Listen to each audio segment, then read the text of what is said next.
Hi, and welcome to the High Vibe Tribe, where we go live at 5 on Fridays. I am Susan Shatzer, your host. So excited to introduce you to one of our founding members. Her name is Ashni Mulchand. She is one incredible woman, let me tell you. Before we get to meet her in person, let me tell you a little bit about her. Ashni Mulchand is a breathing and meditation expert. She is the producer of a global TV series called Unlocking Your Limitless Life. Ashni specializes in nutrition, yoga, Ayurveda, meditation, and energy, having globally guided thousands of people to reconnect with their sacred space. Please help me welcome Ashni Mulchand. Yay! So glad you're here. Thank you for being with us. Thank you. Thank you for doing this and allowing me to bring what I can bring to this bigger platform that we have just created. Or not we haven't created, that was just created. Yeah, there's 6 of us all Yes. together that are co-creating this, high vibe movement for, what we call the 4 Ps: the people, the pets, the planet, um, and the plants. Because we've got the plan to do it. So I know you have an expertise in so many different avenues of, medicine and nutrition and energy. How did you get started on the path with that? I've been very fortunate. I was born in a small South American country where we used to make use of things that are not the norm in the West. It was more like herbs and chants and really connecting with things around you, looking at your environment, looking at what you're eating. And at one point, it was just part of my life. I didn't think it was anything special because it was always like just happening. And when I started to get exposed to more traveling around the world and seeing other places, and I moved to the US and I started eating normal food that you would buy in the supermarket, I got to remember where I came from and what we used to do. So I got an opportunity to go back. And when I recognized that this is happening with me, who just came to the US and I've been eating the things that are you're supposed to eat, and still it's making me sick, and I have all these rashes and I have all these ulcers and I have all this mucus in my system. I decided to go back to my roots, which was Ayurveda. Now I know it's called Ayurveda. At that time, it was just a way of living and eating and doing things. And I got an opportunity to kind of like heal my body and get back in my body with nutrition. So I decided this is something I would like to share with the rest of the world. You know, I have been on a meditation path and actually more breathing, like breathing path and doing things for the last more than 20 years now. And I got an opportunity to implement that in my own life. And it also made me live life full. So I wanted to share this with a bigger audience. And for that, especially here in the West, you need to show a diploma, a certificate, or, or a degree that you are, like licensed and legit to be able to bring this. So I decided to go back to school, finish my certification program, got my credits and all, and now I am a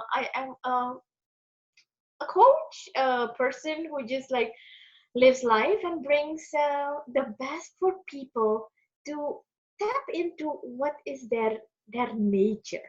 you know Life goes up and down, and every time we get caught into things and our mind gets caught up in it, and then we think, oh, this is it and there's no way out.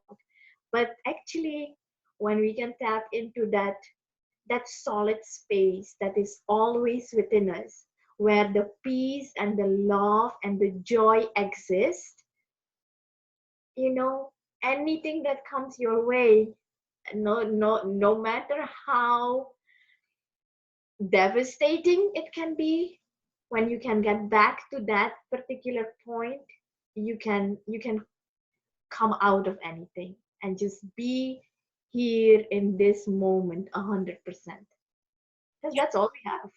You know, what you're speaking about, I say talking and speaking, what you're speaking into, Ashni, is some of the things that I think have been so lost for so many decades and centuries, that we've given up that piece of ourselves for so many people based on obligation and responsibility. And we actually haven't sat back to choose what would work for us.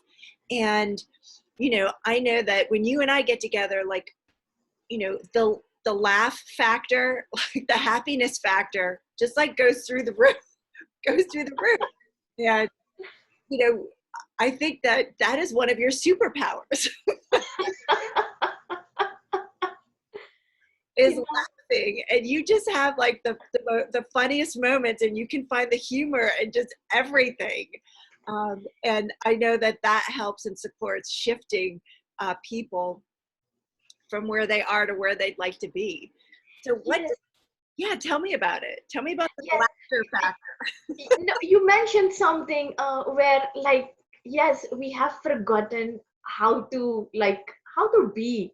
Today I was following, there was like a panel discussion of some professors from Yale and UCLA and some other doctors who kind of like are specialized in studying the neuro system, and they have classes in the university for new students, how to make friends, how to talk to people. And I'm like, what is this world, what has the world become, that we don't even remember how to just be with other people.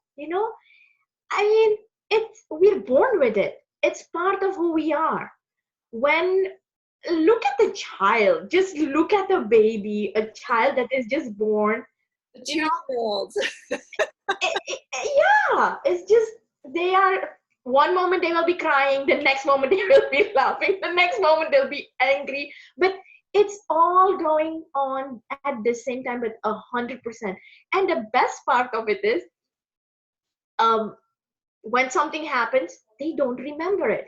They just forget it, and they're stepping into the next moment immediately. Okay, now I'm hungry, give me food. Okay, now I'm sleepy, I'm gonna sleep. Now I want to play, so they go play. That is always, it's just like fully 100%. But we get so caught up that today, um people people don't want to be around anymore. It's like, oh, I rather not be in this body, I'd rather not be alive. I don't know how to talk, I don't know how to make friends, I don't know if anyone loves me. It's like, yes, you don't need anyone from outside to do this to you. You have it in you, and you just need to be able to go there. It's within you. Everything you see outside is a reflection of what is inside. And it's easier said than living it when it is in front of you, especially when there's a lot of negativity going on. And life comes with ups and downs. Even in the downs, there is an up. And maybe in that moment, we can't really realize or see that up. What is that higher energy in there? Or what is it? Why did this thing happen and it's so bad, and you get depressed or whatever. But later on, like, I know someone, he used to always say, everything bad, out of everything bad, something good comes. And I would always be like, how, like, it's bad, how can. But in the long run, afterwards, it happened for a reason, that pushed you in a certain direction.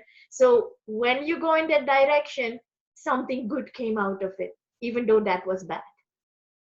It's like looking for the silver lining, you know, underneath the rainbow. you know, and like the light at the end of the tunnel, like just keep going because it is there. You may not be able to see it right now, but just keep going. Don't. I read this the other day. You know, like how you scroll down through things, and it was written, you don't need to know how many stairs are on a staircase to reach the top. You just have to start with one step, and that's all we can do. Because just start with one foot ahead of the other, one step, and if you keep going, you'll reach the top of the staircase. Who knows where that is? You know. Yeah, and that's that sacred space that you talk about. It's that sovereign place where, you know, people are safe and you can go and it is there. And you support them in finding that. And it's this peacefulness that so many people are lacking right now that you give to them. Yes. And we can do that through meditation. Like if you can just sit, some people call it prayer, some people just call it being still. Others can get it if you're in nature. But you get it, but then how do you maintain it? Because it's always there. It just gets clouded, with day-to-day things that happen in life. And I am looking forward to, like, anyone who is open to experience what we can bring to them, to help. It's more like not even help, doing our part for this planet, for humanity, for the universe, for the animals, for the plants. Like, I'm starting to really be excited because today, um someone came, and I have 2 avocado trees and 1 mango tree in the backyard. And it took like 12 years for the mangoes to start, like, bearing fruits. This is the second time they are bearing fruits, and they have more than the first one. And the avocado tree is 15 years now, and it's there. Today, I saw two small avocados hanging from the avocado tree, and I'm like, oh, I just went and I hugged the tree. And I was like, thank you. And I know you're happy that I didn't cut you down. So thank you. Because, Susan, here is the other practical part of why we need to have trees. They give us the oxygen that we need to stay alive. And I think many people forget that we get oxygen from plants, from trees. It's like they get their life support from us, because what we breathe out, they need to stay alive. It's just like in my language we say whistle working. I don't know what you would call it in the Symbiosis. Like, we're contributing to the trees. Yes. Trees are contributing to us. Yeah. That is the symbiosis. Yes. Yep. Well, thank you so much for agreeing to, step up and step out, because I know you do not play small. Unfortunately, yes. It's like, go back, or like, like all out. And Yep. This is what you get. Yes. Oh my goodness. And so our Fridays are going to be powerful. I know when people choose to work with you privately, they are just going to see their whole life expand as well. So we look forward to it. In fact, our first Friday together is going to be this Friday, May 15th. So yes. Till we get to see people in person someday, we're going to say ciao for now. Bye.